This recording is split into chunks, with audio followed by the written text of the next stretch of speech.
Hai YouTubers, kelangsungan sebuah kerajaan besar tak hanya ditentukan oleh pemimpinnya.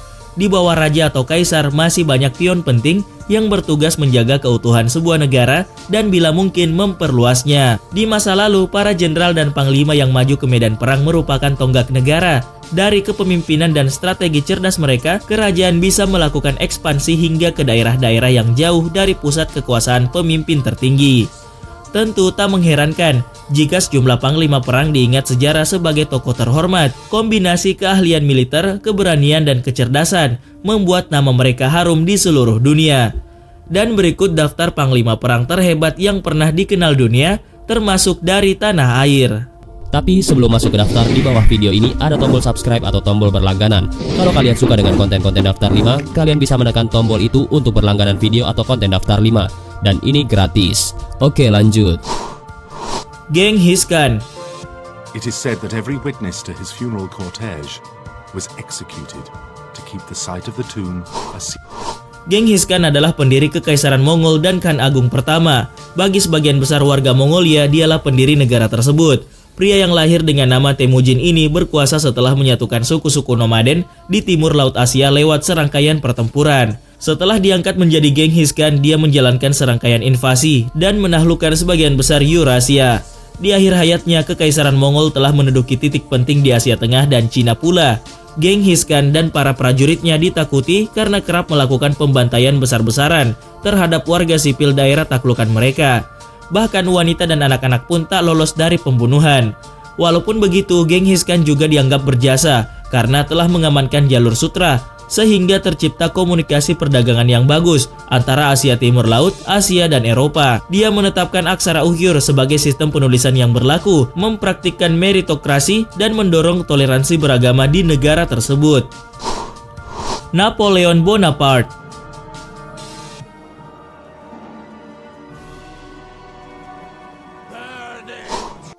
Sebelum mengangkat dirinya sendiri sebagai Kaisar Prancis, Napoleon sudah lebih dulu dikenal dunia barat sebagai seorang pemimpin militer yang andal. Namanya ditakuti di banyak negara. Negarawan kelahiran Korsika 15 Agustus 1769 ini menanjak karirnya selama Revolusi Prancis. Berkat penyerangan-penyerangan yang dia pimpin selama Perang Revolusioner Prancis dan Perang Napoleon, Prancis sukses mendominasi Eropa selama 1 dekade dan menghabisi musuh-musuh dalam selimut yang bisa membahayakan koalisi. Napoleon dianggap sebagai salah satu panglima terbesar dalam sejarah, di mana riwayat penaklukan dan strategi perangnya dipelajari di sekolah-sekolah di seluruh dunia termasuk Indonesia. Napoleon diingat sebagai seorang pria bertubuh kecil dengan ambisi besar. Karismanya membuat orang-orang yang pernah bertatap muka dengannya heran, karena fisiknya sama sekali tak sesuai dengan reputasinya yang menakutkan. Tariq bin Ziyad.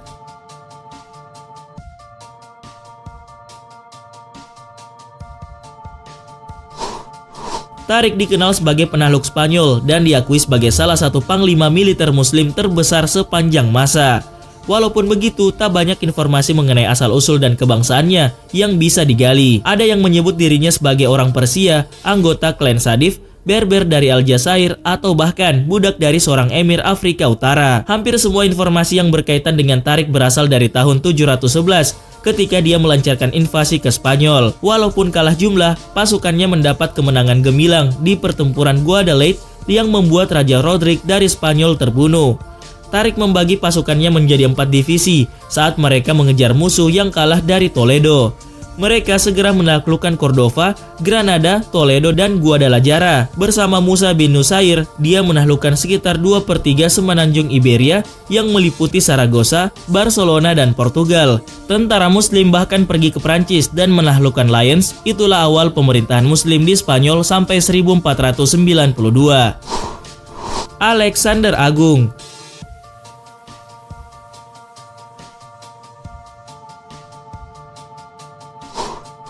Alexander III dari Macedonia atau lebih dikenal dengan nama Alexander Agung merupakan seorang raja dan panglima militer yang mendapat julukan Agung karena kepiawaiannya sebagai seorang pemimpin perang.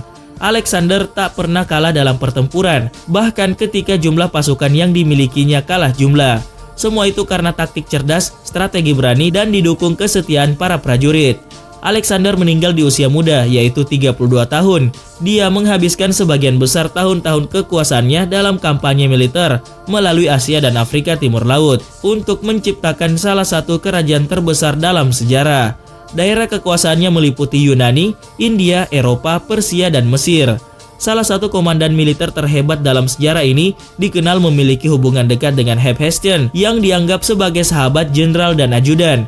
Menurut beberapa sumber, kematian Hephaestion membuatnya begitu depresi. Kabarnya kesedihan Alexander sepeninggal Hephaestion berperan besar dalam turunnya kesehatan fisik dan mental sang raja di bulan-bulan terakhir menjelang kematiannya sendiri. Ieyasu Tokugawa.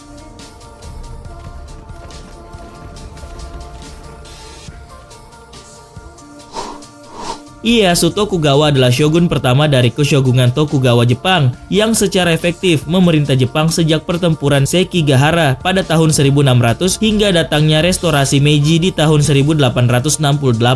Ieyasu merebut kekuasaan pada tahun 1600, ditunjuk sebagai shogun pada tahun 1603 dan turun tahta dari jabatannya pada tahun 1605, tetapi tetap berkuasa sampai kematiannya pada tahun 1616. Ieyasu memiliki sejumlah kualitas yang memungkinkannya untuk naik ke tampuk kekuasaan. Dia adalah ahli strategi yang berhati-hati, namun berani mengambil keputusan berani di saat yang tepat. Dia sempat bersekutu dengan klan Hojo, Nobunaga Oda, serta Hideyoshi Toyotomi dan menghasilkan keuntungan untuk kedua belah pihak. Ieyasu memiliki kesetiaan besar seperti yang ditunjukkannya pada Nobunaga Oda, walaupun dia juga tak segan berkhianat jika aliansi dianggap merugikan. Itulah yang dilakukannya terhadap keluarga Hojo. Sampai saat ini, Ieyasu disebut sebagai salah satu dari 3 pemersatu Jepang. 2 lainnya adalah mantan majikannya, Nobunaga Oda dan Hideyoshi Toyotomi. Laksamana Yi Sunsin.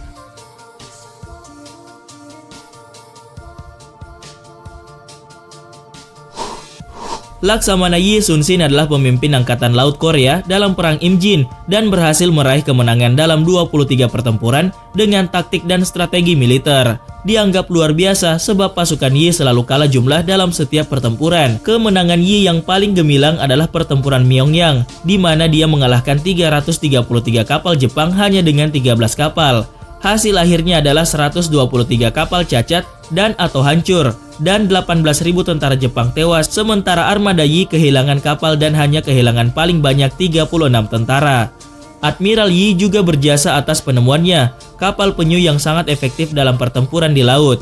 Saat ini Laksamana Yi dikenang sebagai pahlawan terbesar Korea dan salah satu pemimpin militer terbesar dalam sejarah. Gajah Mada.